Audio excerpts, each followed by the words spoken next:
نعم تفضل يا أخي. C'est juste une petite question. L'argent riba qu'il y a dans les banques, est-ce qu'on peut en faire? Est-ce qu'on peut l'adapter pour? L'argent de riba.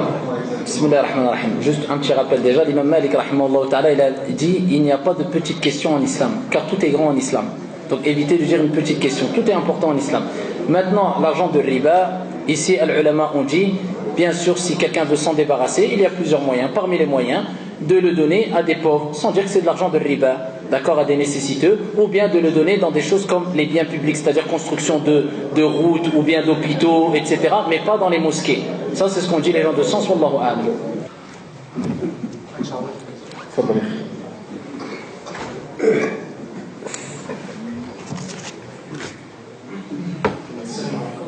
Ma question, c'est tout à l'heure vous avez évoqué que si les parents nous disaient d'être dans le choc, il ne fallait pas les écouter. Et ma question elle est celle-ci. Comment réagir aux parents qui disent il ne faut pas que tu aies la barbe, enlève le calice, etc. et qui renient, mais qui ne veulent pas que leur enfant ait la barbe, etc. Les parents qui disent à leurs enfants ne laisse pas la barbe ou le fait de façon générale, ne fait pas des choses alors que ces choses-là font partie de la religion de l'islam. Donc nous disons, le prophète a dit la ta'ata li makhlouq fi ma'siyati al-khaliq. Il n'y a pas d'obéissance à la créature dans la désobéissance au créateur. Mais on n'utilise pas qu'un seul texte dans l'islam. On prend les autres textes qui nous rappellent que ud'u ila sabili rabbika bil hikmati wal maw'izati al hasana. Appelle au sentier de ton Seigneur avec ici sagesse et bonne exhortation. On répond pas au mal par le mal. Eux ils font un mal en nous privant de faire des choses qui font partie de la religion. On ne répond pas à ce mal par un mal, c'est-à-dire en faisant une chose qui est mauvaise, les insultant, leur criant dessus, etc. Non, gentiment, c'est-à-dire en disant avec tout le respect que je te dois, mais je ne peux pas t'obéir, et vous ne les obéissez pas, ça c'est clair et net, mais avec douceur et sagesse et bon comportement. Et comme le prophète a dit, tahaddu tahabbu. Ici, offrez-vous des présents, Allah va mettre par la cause de ces présents-là de l'amour entre vous. Essayez de les attirer vers l'islam, surtout à travers des cadeaux. Ici, ça apaise n'importe quelle personne, même le non-musulman. Quelquefois, ici, de faire des cadeaux, donc essayez de faire des cadeaux à vos parents, etc. Mais en tout cas, il n'y a pas d'obéissance à la créature dans la désobéissance au créateur. نعم تفضل رحمك الله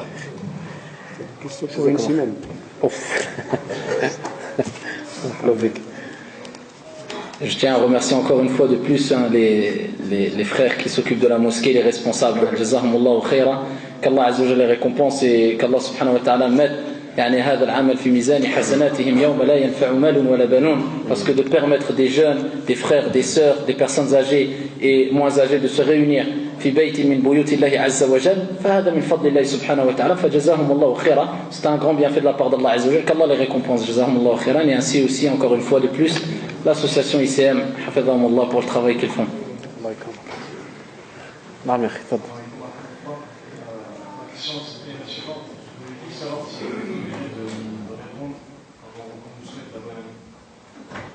Ici, la bonne année, tu parles. Ici, est-ce que c'est autorisé de répondre quand on nous pose la bonne année, on nous passe la bonne année? Est-ce que tu parles de la bonne année du calendrier hégirien ou grégorien? Parce que c'est deux choses différentes. Calendrier hégirien, al-ulama, ça, je répète simplement la parole des gens de science comme Cheikh Al-Uthaymin, Cheikh Ibn Baz, ils disent que si on vous dit bonne année, d'accord, le fait de répondre, il n'y a pas de mal. Mais de prendre l'initiative de dire le premier bonne année, ils disent ça, il faut le délaisser. Calendrier grégorien, ça n'a rien à voir avec notre calendrier, premièrement. Donc rien à voir avec notre nouvelle année aux musulmans. Et deuxièmement, quand on dit bonne année, bonne fête, etc., on sous-entend quelque part ici toutes les choses mauvaises qui se passent lors de cette soirée. Et c'est cautionné quelque part de loin ou de près. D'accord, qu'on le veuille ou non. Ici, les mauvaises choses qui se passent pendant cette soirée, pendant cette fête, etc. Donc, ici, c'est pour ça les gens de science ont dit c'est interdit de dire bonne année ou bien de répondre à la bonne année. Donc maintenant, chacun a ses astuces. Ici, si on ne veut pas blesser les personnes, c'est une chose, parce qu'on n'est pas dans un pays musulman, d'accord. et on n'est pas face à des musulmans, donc ici il faut réagir avec tact. Ça ne sert à rien de dire, parce que les gens ils disent oui j'ai lu une fatwa comme quoi de Ibn Baz, Cheikh Ibn Baz rahimahullah ta'ala, qui dit faut être clair et il faut réprimander la personne qui nous a dit bonne année et il faut lui dire que c'est... Oui mais attends, on n'est pas en Arabie Saoudite, il faut mettre chaque chose à sa place. Tu vas lui dire quoi, mon frère c'est une bid'a, ça ce que tu as dit, il va dire c'est quoi bid'a, c'est quoi innovation, c'est... Donc ici nous on est dans un pays non musulman, donc il faut réagir avec eux avec tact. Si vous pouvez leur expliquer en disant avec tout le respect que je vous dois, nous en fait nous on a une autre année, etc., et de leur expliquer, pas de mal.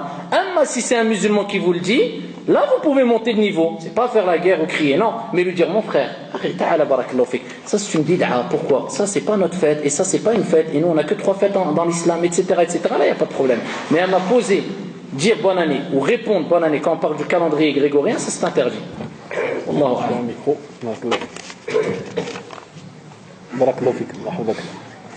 Bien, donc on a laissé 3 questions, je pense, 3 ou 4, je ne sais pas, aux frères. Donc on va laisser, si c'est possible, 3 questions ou 4 aux sœurs, et après on va revenir, Inch'Allah Azza wa Jal. Bien, on a pas mal de questions, donc on va essayer de faire vite, Inch'Allah Azza wa Jal. Assalamu alaikum wa rahmatullahi wa barakatuh. Je pense que c'est plutôt une réflexion. Je remercie tout d'abord Allah Azza wa Jal de m'avoir réuni ici aujourd'hui, alhamdulillah, avec vous. Je remercie la mosquée et l'association ICM et vous-même pour cette intervention. Là n'est pas une question. Je tenais à vous demander pardon d'avoir cru aux mises en garde à votre sujet. Votre cours m'a fait beaucoup de bien et cela m'a servi à me remettre en cause et en question. Barakallahu fik.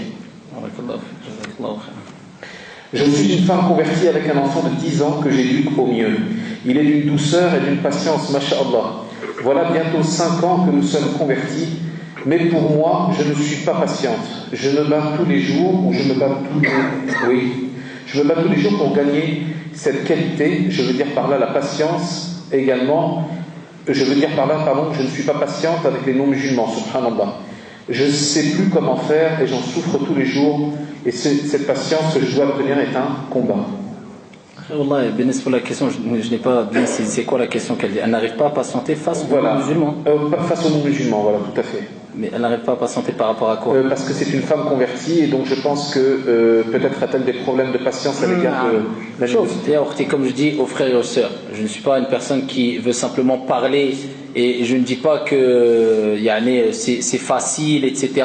Je sais ce que ressentent les reconvertis particulièrement. Voilà qu'il faut prendre en compte que le paradis, c'est ici la marchandise d'Allah, comme le prophète alayhi salatu wassalam a dit. Il a dit, la marchandise d'Allah elle est chère, la marchandise d'Allah c'est le paradis. On n'a rien sans rien, on veut gagner le paradis, il faut faire des sacrifices, chacun ses épreuves. Moi je peux vous dire, ici juste à travers le peu de questions que je reçois le jeudi quand je prends de 10h à midi les appels, qu'à la fin j'arrive à peine à tenir le téléphone. J'éloigne le téléphone de mon oreille tellement que même moi je suis prêt à avoir des crises d'angoisse quelquefois avec les cas que j'entends. Et pourtant j'entends des frères et des sœurs, et particulièrement des sœurs, la patience qu'elles ont, mais même moi je me dis, mais j'arriverai pas à patienter le tiers. Et alhamdoulilah, ils sont fermes. Regardez l'exemple que je vous ai donné tout à l'heure, c'est parmi des nombreux exemples. Ici, la sœur qui s'est fait violer parce qu'elle a dit, la ilaha illallah Muhammad Rasulullah, et elle pleure et elle patiente. Et elle dit, qu'est-ce que j'ai fait? Et elle m'a même dit, Wallah, est-ce que j'ai le droit, religieusement parlant, de dire devant la police, comme quoi mon père m'a violé, ou est-ce que je fais un péché? Regardez, elle a toujours cette crainte d'Allah de faire bien, de ne pas faire... Et nous les gens, quelquefois on va se dire oui, c'est dur telle épreuve. Il faut ici regarder ceux qui sont plus éprouvés que nous. Tout le monde est éprouvé. Croyez pas, ayyuhal ahibba, parce que vous voyez un savant, ou vous allez voir un simple petit prédicateur comme moi, qui fait des prêches, que tout va bien dans sa vie ou dans sa famille, que tout le monde est pieux, que tout le monde... Chacun a ses épreuves. Mais il y a des gens qui étalent, il y a des gens qui n'étalent pas. Et la plupart des gens, ils n'étalent pas leurs problèmes. Et il faut savoir que le prophète alayhi salam a dit Bada al-Islamu ghariba wa sayaudu ghariban kama bada fatouba lil ghuraba. L'islam a commencé comme étranger, il repartira comme quelque chose d'étrange ou étranger, passer la bonne nouvelle aux étrangers. Ibn Qayyim a dit Touba c'est un arbre au paradis. Quelque part c'est comme si le prophète a dit le paradis pour les étrangers. Ici si vous êtes vu d'un mauvais œil parce que vous vous accrochez à votre religion, sachez que tous les prophètes et les envoyés, ils ont reçu des persécutions, ils ont reçu des mauvaises paroles. Est-ce que cela les a empêchés d'avancer? Non. Est-ce que les fruits et le résultat positif il est là? Il est là. Wallahu a'lam. Ma mère a adopté 3 enfants au Maroc en falsifiant les extraits d'actes de naissance, dont 2 garçons et une fille. Elle refuse de leur dire, sachant qu'ils vont hériter avec nous. Elle s'est fâchée avec ses enfants utérins à cause des 3 adoptés. Comment se comporter, sachant qu'elle fait des doigts entre nous, ses enfants utérins? Barakallahu fik.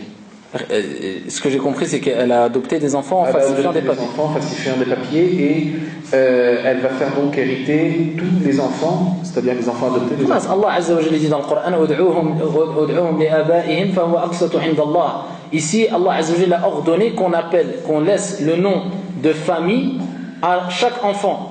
C'est-à-dire le nom de famille du père. Ud'uhum li abaihim huwa aqsatu 'inda Allah. Les ulama, ils ont dit que même la femme, quand elle se marie avec le mari, avec l'homme, ici, elle n'a pas le droit de prendre le nom de famille du père. Parce qu'Allah Azza wa Jalla a dit, appelez-les par le nom de leur ud'uhum li abaihim huwa aqsatu 'inda Allah, par le nom de leur père. Ceci est plus équitable auprès d'Allah Azza wa Jalla. C'est-à-dire qu'on doit laisser la lignée comme elle est. C'est-à-dire la femme, elle a eu un père, elle prend le nom de son père et on ne peut pas lui donner le nom d'un autre père. Et ça, ayyuhal ahibba, ça c'est concernant la relation entre l'homme et sa femme. Que dire des enfants, wal iyadu billah? Même si tu prends sous ta responsabilité un enfant, tu n'as pas le droit de l'adopter, je dis, comme les gens le comprennent. C'est-à-dire tu prends l'enfant et tu lui donnes ton nom de famille et en plus de cela, rajoute avec cela, tu lui dis c'est moi ton père et tu caches cela. Ça c'est grave, wal iyadu billah. Tu n'as pas le droit de lui donner ton nom de famille, il doit garder le nom de famille de ses parents et depuis son plus jeune âge, quand il grandit avec sagesse, pour lui expliquer comme quoi ici tu es son frère en Allah Azza wa Jal, tu l'as pris sous sa responsabilité. Si cette femme-là elle fait ça, il faut l'exhorter. Et si elle ne veut pas se réformer, eh ben les personnes qui sont autour, ils doivent informer les enfants comme quoi, ici ce n'est pas leur vraie mère ou leur vrai père, avec sagesse, avec douceur. Wallahu a'lam. Quels sont les frères? Non. Posez la question à voix haute, ça va aller, on va vous entendre. Est-ce qu'on peut compter sur les duruss sur Internet? Il y a des duruss sur Internet, ou selon il faut faire les deux, d'aller chercher le savoir à l'extérieur en même temps, faire Internet aussi. نعم, ici, شوف يا أخي الحبيب, كما قال عليه الصلاة والسلام, من سلك طريقا, ici celui qui, il parle, le frère il dit, ici est-ce que, ici on doit se contenter des doros, d'accord, sur internet, etc., en restant chez soi, ou est-ce que ici on doit aller chercher la science, c'est-à-dire les assises de science, etc., ou est-ce qu'on doit faire les deux? C'est ça? Ici, le fait d'assister physiquement à un cours, ça n'a rien à voir ici avec le fait de rester chez soi et d'assister à un cours de chez soi. Celui qui n'a pas les capacités, nous disons c'est une grande ni'ma. Maintenant le fait de pouvoir avoir accès aux cours, même des grands, des kibars, des grands savants comme Cheikh Uthaymin, Cheikh Al-Albani, etc. ici à travers internet. Voilà, même si tu as écouté 1000 cours de Cheikh Uthaymin par exemple sur internet, est-ce que c'est comme si tu avais participé à 1000 cours de Cheikh Uthaymin? Non, sinon on dirait, bah classe, tu as écouté 1000 cours, tu es un élève de Cheikh Uthaymin, rahimahullah ta'ala. À titre d'exemple, ici Al-Baraka, ici, et la sérénité qu'il y a dans les assises, elle n'a rien à voir avec ce que tu vas ressentir chez toi. C'est pour ça que le prophète il a dit, il n'y a pas un peuple ou un groupe qui se rassemble dans une mosquée sans que les anges ne les entourent de leurs ailes et qu'Allah Azza wa Jal descende sur eux ar-rahma wa sakina, la miséricorde et la sérénité. Et dans un hadith, le prophète il a dit, quand vous passez par les jardins du paradis, arrêtez-vous à ces jardins du paradis. C'est quoi? Ici c'est les cercles de ilm, d'invocation, d'évocation. Il les a appelés ici les jardins du paradis. Et dans un texte, le prophète alayhi salatu wassalam authentique, il a rappelé que quand la personne s'est assise dans un cercle d'évocation, d'invocation de ilm comme nous au jour d'aujourd'hui, ici Allah subhanahu wa ta'ala, il pardonne tous ses péchés. Même dans une version il dit Ya Rasulallah, Ya Allah, les malaïkas ont dit à une personne, il est venu mais c'était que comme ça, de passage il s'est assis. Tellement que la miséricorde est grande, le pardon d'Allah Azza wa Jalla est grand et qu'Allah aime ses cercles, il dit même lui pardonne-lui ses péchés. Ça n'a rien à voir. Et c'est pour ça que quand quelqu'un participe en direct, ici, ça, il va ressentir d'autres choses que la personne qui a écouté de chez lui. Ça c'est clair. Donc celui qui peut se déplacer, il faut qu'il se déplace. Et quand il ne peut pas se déplacer, ici, alhamdulillah, fattaqullah mastata'tum, ici il suit de chez lui et il en sera récompensé bi'idnillah, wallahu a'lam. Hajna, tfaddal. Salam. أنا كنت أسألك على كريدي. قوتنا عايشين بالكريدي. بغيتي تنوض الفوضى لهنا. نعم. ولا تمريض ومداير اسيرونس كريدي اكسيتيرا اكسيتيرا. نعم. أنا سكسيت في مكة وقال ودي هاكي دايرة في فرنسا العالم قال لي ما نجيو نجاوبك ما نعرفش القانون تاع فرنسا. هنايا من المشروطة Et l'allocation familiale paye une partie. Ça veut dire الدراهم اللي يعطوهم لنا قال لي لا عطاوك انو حنا ما نحكوش خاطر غادي يعطوك 100 يورو دي رومبورسمون با كضربات باسكو يا لوكاسيون فاميليال با لوكاسيون لوجمون. نعم. فهمتني؟ الوغ عندي بنتي بغات تشري دار قالوا لها كاين بنكه في باري اسلاميه دو فوا بلو شير. سي سا ان شاء الله دو فوا بلو شير. Non, Masha'Allah, barakallahu fik. Le cheikh, il pose la question sur les crédits bancaires et particulièrement en France. Awalan, il faut savoir qu'on parle de riba. Riba, c'est ce qui est traduit en langue française par les intérêts usuraires. Allah en a parlé dans le Coran al-Karim. Il y a différents types ici de moyens par lesquels on tombe dans le riba. Il n'y a pas que le crédit bancaire. Donc ici Allah parle dans le Coran et il dit alladhina ya'kuluna ar-riba la yaqumuna illa kama yaqumu alladhi yatakhabbathu ash-shaytanu min al-mas. Le verset il est clair. Allah dit fa'adhanu biharbin min Allah wa rasuli. Celui qui mange ar-riba et qui ne cesse de manger le riba. Regardez ce qu'Allah dit, qui se prépare à une guerre, une traduction du sens de la part d'Allah et de son messager. Il dit ceux qui mangent les intérêts ou pratiquent les intérêts usuraires ne se tiennent au jour de la résurrection que comme se tient celui qui a été bouleversé par le toucher de shaitan. Celui qui est majnoun, qui est possédé, qui saute partout, qui crie, eh ben, sache qu'il va ressusciter wal'iyadu billah, et il se tiendra dans cette position wal'iyadu billah au jour de la résurrection. Pourquoi? Il a mangé al-riba. Quelqu'un va nous dire mais moi je mange pas, mais je donne à manger. Moi je les mange pas, je veux pas. قال عليه الصلاة والسلام بل جاء في الصحيح من حديث جابر رضي الله عنه وارضاه لعن رسول الله آكل الربا ومؤكله وكاتبه وشاهديه. Le prophète عليه الصلاة والسلام il a maudit ومن لعنه الله أو لعنه الرسول فقد خرج من رحمة الله عز وجل. Le prophète il a maudit celui qui mange le riba, celui qui donne à manger le riba, celui qui est témoin de la transaction de riba et celui qui ici celui qui a écrit et celui qui est témoin, celui qui a écrit la transaction et les témoins, tous ceux-là wal'iyadu billah, ils sont maudits. Le prophète il a dit hum sawa, ils sont tous au même degré. Et le prophète il a dit dans un autre texte authentifié par Cheikh Al-Albani rahimahullah ta'ala, al-riba est de 73 portes ou parties. Et il dit le plus petit degré de riba bisanadin sahih, c'est comme si l'homme forniquait avec sa mère. Ça c'est le degré le plus bas de riba. والحديث صحح الحديث شيخ الألباني رحمه الله تعالى. الربا ce n'est pas un jeu أيها الإخوة والأخوات. أما بالنسبة الضرورة كما قال العلماء الضرورة تبيح المحظورة. Ça, il n'y a pas de problème. ولكن تقدر بقدرها. الضرورة, elles rendent permis les choses ici qui sont illicites. Mais c'est quoi الضرورة? C'est الضرورة من خاف على نفسه من الهلك أو من الموت. C'est celui qui a peur de mourir ou qui va avoir un membre qui va disparaître, on va lui couper un membre. C'est vraiment une nécessité. Là, il n'y a pas de problème. Comme celui qui est dans un désert, il va mourir de soif et de faim et il ne peut manger que lahm al-khinzir, akramakumullah. Il n'a pas le choix, sinon il va mourir. Il va mourir. Fattaqullah mastata'tum. Là, on lui dit mange. Walakin, c'est à apprécier à sa juste valeur. Tu manges que ce qu'il te faut pour pas mourir de faim. Et pareil, s'il n'a que du vin. Bois, mais tu bois que ce qu'il te faut pour pas mourir de soif. Ça, c'est le darura. Amma nahnu fi darura, c'est Eid, celui qui dit qu'on est dans une darura. Et là, on parle encore de shukr, la reconnaissance envers Allah Azza wa Jalla. Va en Syrie, va en Palestine, va au Maroc. Ah, il y a beaucoup de Marocains, masha'Allah. Moi, je suis Marocain. Va juste au Maroc. Et va voir dans les bidonvilles où ceux Msakin qui travaillent toute l'année, et va voir dans quoi ils vivent. Et nous, on est dans darura, nous. Nous, on est dans une ni'ma, nous, on est des riches. Wallahi, on fait partie des riches par rapport à le reste de la population sur la surface de la terre. Al-riba, c'est parmi les plus grands des péchés. Al-qard al-bankawi, ici, ce qui est considéré comme un crédit bancaire, ou alors par une telle association, ou je ne sais qui, ou quoi encore. Ici, tout ceci, à partir du moment où il y a des intérêts usuraires, c'est strictement interdit. Vaut mieux payer un loyer, même si tu le payes 500 €, que de donner 200 € de riba chaque mois, et après tu l'as, cet appartement. Nous, on ne parle pas du fait de qu'est-ce que tu vas gagner, ou on parle du moyen. Si on reste dans, mais là je vais gagner plus, comme les gens regardent, subhanallah, ils suivent le hawa, ils suivent le shaitan.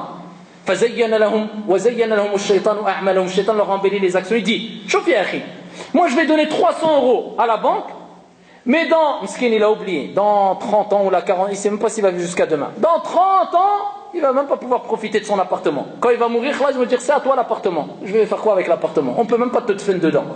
Et si dans 30 ans, il t'appartient, Alors vaut mieux que je donne 300 euros que je donne 500 euros, mais je ne vois pas cet argent. Donc lui, il ne regarde pas dans le moyen. Comment il va gagner? Est-ce que c'est halal ou c'est haram? Il dit, il faut que je gagne le plus. Dans ces cas-là, va vendre de la drogue.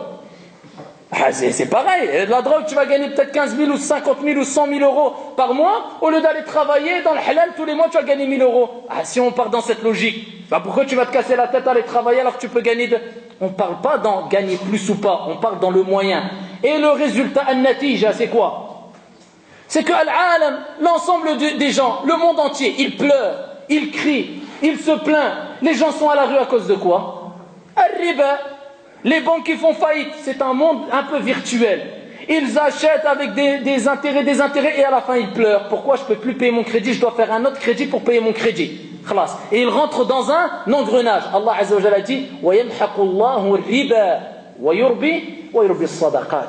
Allah il anéantit le riba, et c'est ce qui se passe. Tous ceux qui mangent le riba, ils sont dans la perdition. وَيُرْبِي الصَّدَقَاتِ. Amma celui qui donne des sadaqat, des aumônes, ici, alhamdoulilah, il fait fructifier les aumônes. Donc, celui qui a fait le riba et qui a acheté quelque chose avec le riba, ici, khlas, la taqnatu min rahmatillah. Inna Allah yaghfiru dhunuba jami'a. Faut pas désespérer de la miséricorde d'Allah. Allah, il pardonne tous les péchés. Qala jalla wa ala, wa man ja'ahu maw'izatun min rabbih fantaha, falahu ma salafa wa amruhu ila Allah. Ici, Allah, il dit quand celui à qui est venue l'exhortation, on lui a dit c'est haram, on lui a montré l'adilla, on lui a dit qala rasul, itub ila Allah tawbatan nasuha, un repentir sincère, Allah, il dit falahu ma salaf. Ce qu'il a acheté avec le riba, eh bien il le garde. C'est halal pour lui. Khalas, tu savais pas. Tatub ila Allah bi ikhlas wa bi sidq, avec sincérité, véracité, tu regrettes ce que tu as fait, tu as la ferme résolution de ne plus recommencer, eh bien ce que tu as acheté, tu le gardes, c'est halal. Et tu te débarrasses de riba le plus vite possible selon tes capacités. Wallahu a'lam. Bien. Deux questions de la part des sœurs. Il nous reste 6 minutes, je m'excuse parce qu'on a un timing à respecter, Inch'Allah. Salam alaikum. Suite à des problèmes psychologiques dans le passé, j'ai des crises d'angoisse le soir. Comment faire pour y remédier? Merci. La solution, c'est la solution prophétique. D'accord? Et la solution avant tout divine. C'est le Coran et la Sunna. Le prophète alayhi salatu wa salam, il faisait dua et il disait Allahumma inni a'udhu bika min al-hammi wal-hazan wal-'ajzi wal-kasal. Il faisait dua contre quoi? Il cherchait protection près d'Allah subhanahu wa ta'ala contre quoi? Contre les soucis, contre les tristesses. Et le prophète alayhi salatu wa salam, il nous a même donné une solution, un moyen plus qu'extraordinaire. Et il a dit, et là je vous renvoie au livre très connu, au petit livre qui est Hisnul Muslim, la citadelle du musulman. Vous regardez ici dans les titres de ce qu'il y a dans les chapitres, et il y a les invocations contre les soucis, contre la tristesse. Et il y a cette invocation Allahumma inni abduka ibnu abdika ibnu amatik nasiyati biyadik madin fiya hukmuk adlun fiya qada'uk as'aluka bikulli ismin huwa lak sammayta bihi nafsak aw anzaltahu fi kitabik aw 'allamtahu ahadan min khalqik أو استأثرت به في علم الغيب عندك أن تجعل القرآن العظيم ربيع قلبي ونور صدري وجلاء حزني وذهاب همي وغمي. Le prophète il dit toute personne, hadith rapporté par Ahmed avec une chaîne de transmission authentique qui dit cette invocation, Allah subhanahu wa ta'ala, il va non seulement dissiper tes soucis et ta tristesse, mais changer tes problèmes, tes soucis, etc. Par quoi? Par une joie, une délivrance. Celui qui dit cela, mais est-ce qu'on le dit? Est-ce qu'on fait vraiment les invocations? Donc nous disons à cette sœur-là, ici le remède c'est le Coran et la Sunna. Lis le Coran et le Karim, essaye de vider ton esprit par rapport à tous les problèmes que tu as, etc. Cherche le repos dans la prière, comme le prophète il disait Ya Bilal, arihna bis salah. Réconforte-nous, apaise-nous avec la prière. Il y a des gens maintenant, quand ils ont des soucis et des tristesses, bon je peux me permettre de le dire là, parce que voilà, vous allez comprendre pourquoi. Ici il y a un cas, il m'a plus qu'étonné. Il y a un frère, il avait des problèmes. C'était quoi son problème? Il n'arrivait pas à avoir d'enfant. Et ici, qu'est-ce qu'il s'est dit? Je vais aller voir les médecins. Et donc les médecins, qu'est-ce qu'ils lui ont dit? Ils lui ont dit, qu'est-ce qu'il vous faut à vous? C'est de prendre du bon temps, prendre des vacances. D'accord? Donc ils lui ont dit, il faut prendre des vacances, du repos, et peut-être que ça ira mieux, parce que quelquefois, c'est question du stress, etc. Donc lui, qu'est-ce qu'il a fait? Au lieu de dire, qu'est-ce qu'a dit Allah, qu'est-ce qu'a dit le prophète alayhi salatu wassalam? Fawarabbil Kaaba, il aurait économisé de l'argent et de l'argent, du temps et du temps. Et puis, idnillah, sûrement, il aurait goûté à la réussite. Voilà, lui, il a écouté les médecins du corps avant d'écouter les médecins du cœur. Et qu'est-ce qu'il a fait? Il a dit, d'accord, khlas. Il est parti dans un bled. Je ne vais pas rentrer dans les détails pour pas que personne se reconnaisse. Ouais. Il est parti dans un bled. Ça n'a pas marché, il a passé une semaine ou deux, il est revenu. Khlas, toujours pareil. Ils ont dit, voilà, c'est ça, c'est la recommandation qu'on a à vous donner. Donc, il faut se reposer un peu. Il a dit, khlas, je vais aller à un autre endroit. Il est parti un peu plus loin, il a quitté la France. Donc il a fait un voyage, etc., vacances, etc. Il est revenu toujours rien. Khalas.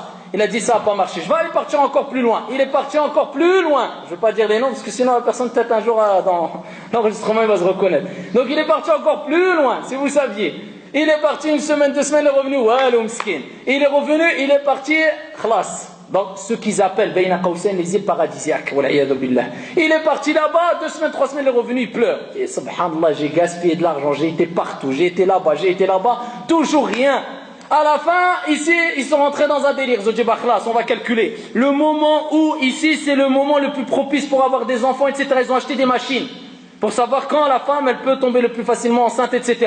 Et à chaque fois que la femme, ici, venait le moment où ça y est, classe, c'était le moment le plus propice pour qu'elle tombe enceinte, elle l'appelait. Viens ici. Et voilà. Vous connaissez la suite. Et lui, il dit à la fin, j'ai tellement été dégoûté que ça y est. Alors que c'est une ibada. D'accord, ici, Inna Allah la yastahi min al-haq, avoir des relations avec son épouse, à la base c'est une ibada, c'est un moment ici qu'Allah Azza wa Jalla l'a autorisé, l'a permis pour sa communauté, etc. Mais ici c'est devenu une contrainte, il a été dégoûté jusqu'au jour d'aujourd'hui, Msakin, il pleure. Misère sur misère. Ils n'ont pas compris que le repos, il est dans la religion. Tu n'avais même pas besoin de sortir de ton appartement. Il fallait faire quoi? Comme le prophète ﷺ faisait quand il a eu des soucis et des problèmes, plus que n'importe qui sur la surface de la terre, il disait quoi? Ya Bilal arihna bis salah.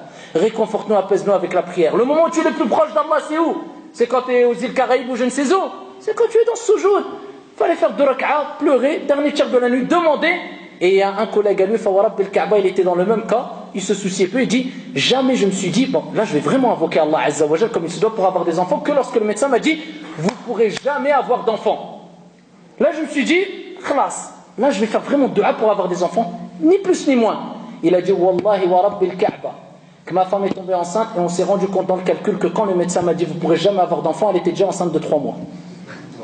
Et la personne qui est avec lui, Mskin, et Mskin il veut encore viser des voyages encore. Alors que la personne, pareil musulman, elle a dit je reste tout qu'Allah. Nous disons la solution, ayyuhal ahibba, le bonheur, la réussite, elle est dans la religion, elle n'est pas loin. Donc ici nous disons à la sœur, Al-Qur'an et les invocations, place ta confiance en Allah Azza wa Jal et ça ira mieux, Inch'Allah. Dernière question, je suis désolé, 21h, donc on va clôturer l'Ibn Azza. Après cette dernière question, un homme ou un individu, un homme ou une femme, en l'occurrence ici c'est un homme, peut-il aller au paradis ou atteindre le paradis s'il n'a pas prié durant sa vie d'ici-bas? Entre parenthèses, pendant toute sa vie, il s'occupait de sa mère qui était malade. Dans la même question, il y en a une autre, peut-on se marier avec un homme qui ne fait pas la prière? Alors, ici, quelqu'un qui ne priait pas, est-ce qu'il se disait musulman et reconnaissait la prière, etc. Ça, c'est des questions qu'il faut élargir, des points qu'il faut élargir. Nous disons, de façon générale, la parole prépondérante est l'avis de l'Jumhur, de la majeure partie des gens de science, c'est l'avis de Sheikh Al-Albani parmi les contemporains. Il y a le Jumhur, la majeure partie des gens de science. Toute personne qui délaisse la prière, mais qui a par exemple déjà prié dans sa vie, ou il la délaisse par paresse, mais qui la reconnaît comme obligatoire, et ici elle reconnaît qu'Allah est unique, qu'il se dit musulman, il ne sort pas de l'islam, mais il est tombé dans un grave péché, un grand péché. Certains gens de science, parmi les contemporains, comme Sheikh Al-Uthaymin, Sheikh Ibn Baz, Sheikh Salah Al-Fawzan, etc., disent il est sorti de l'islam. Si on prend la vie, vous êtes convaincu par le fait comme quoi il est sorti de l'islam, car le prophète a dit Al-Ahdu alladhi baynana wa bayna as-salat faman taraka faqad kafar. Et c'est une mécréance qui fait sortir de l'islam, alors la femme n'a pas le droit de se marier avec cet homme-là. Et si elle est mariée avec lui, le mariage il est nul. Et on n'a pas le droit de le laver. Et on n'a pas le droit de lui mettre le kafan. Et on n'a même pas le droit de dire rahimahullah. Et il n'a même pas le droit d'hériter. Et il n'a même pas le naba. Éragé, on le considère comme une personne qui n'est non croyant. Mais si vous prenez la vie, vous êtes convaincu par Al-Jumhur, c'est-à-dire qu'il reste musulman, mais c'est un pervers fasir. Et il a fait un grand péché, un grave péché, à partir du moment où bien sûr il reconnaît la prière. Wallahu a'lam. Barakallahu fikum de notre présence, on va laisser notre frère faire une invocation, Inch'Allah. Et on rappelle bien évidemment, juste pour conclure, que ces rencontres, elles ont lieu tous les mois. Dans cette mosquée. Et il y en a d'autres ailleurs. Celles qui souhaitent laisser leur numéro de téléphone pour être informés par SMS des activités, des conférences, des doses, de toutes les activités qui sont mises en place, ils peuvent, Inch'Allah Azza wa Jalla, nous contacter, venir nous voir et prendre une feuille pour laisser leur numéro de téléphone ainsi que leur prénom. Attention, nous rappelons que mon frère, ma soeur, lorsque tu laisses ton numéro de téléphone, c'est une mas'ouliyya que tu prends devant Allah Azza wa Jalla. Avant, tu n'avais pas de numéro de téléphone. Avant, tu ne savais pas quelle est telle ou telle date. Avant, tu ne savais pas quelle est telle ou telle activité. Maintenant, tu le sais. Donc, quand tu reçois le texto et que tu n'as pas d'excuse pour ne pas venir, tu devras rendre compte à Allah Azza wa Jalla. Donc, réfléchis bien avant de donner ton numéro de téléphone. Au contraire, on encourage les gens à le faire, mais sachez que c'est une responsabilité, c'est pas une posture. Je reçois un texto, je leur donne, etc. Donc, barakallahu fikum. ceux ou celles qui veulent laisser leurs coordonnées, Inch'Allah, on est content de les prendre. Ils seront avertis par SMS. Barakallahu fikum, on laisse notre frère Rachid, Inch'Allah, conclure cette soirée, puis sur Allah Azza wa Jalla pardonner. اللهم صل وسلم وزد وبارك على نبينا محمد وعلى آله وصحبه وسلم تسليما كثيرا. اللهم اجعل اجتماعنا هذا اجتماعا مرحوما وتفرقنا بعده تفرقا معصوما ولا تجعل فينا ولا منا شقيا ولا محروما. اللهم اغفر لنا ذنوبنا وكفر عنا سيئاتنا وتوفنا مع الأبرار. اللهم استرنا ولا تفضحنا وكن لنا ولا تكن علينا وارحمنا ولا تعذبنا برحمتك يا ذا الجلال والإكرام. اللهم إنا نسألك علما نافعا ورزقا طيبا وعملا متقبلا برحمتك يا ذا الجلال والإكرام. اللهم إنا نعوذ بك من علم لا ينفع ومن قلب لا يخشع ومن عين لا تدمع ومن نفس لا تشبع برحمتك يا حي يا قيوم. اللهم ارزقنا حسن الخاتمة. اللهم ارزقنا حسن الخاتمة. اللهم ارزقنا حسن الخاتمة. اللهم اجعل آخر كلامنا من هذه الدنيا لا إله إلا الله محمد رسول الله صلى الله عليه وآله وسلم. اللهم احشرنا مع النبيين. اللهم احشرنا مع الصديقين برحمتك يا رب العالمين. اللهم أرنا الحق حقا وارزقنا اتباعه وأرنا الباطل باطلا وارزقنا اجتنابه برحمتك يا ذا الجلال والإكرام. ربنا لا تزغ قلوبنا بعد إذ هديتنا وهب لنا من لدنك رحمة إنك أنت الوهاب. يا مقلب القلوب ثبت قلوبنا على دينك ثبت قلوبنا على طاعتك. والله تعالى أعلم وأحكم والحمد لله رب العالمين. لا إله إلا الله محمد رسول الله. لا إله إلا الله محمد رسول الله.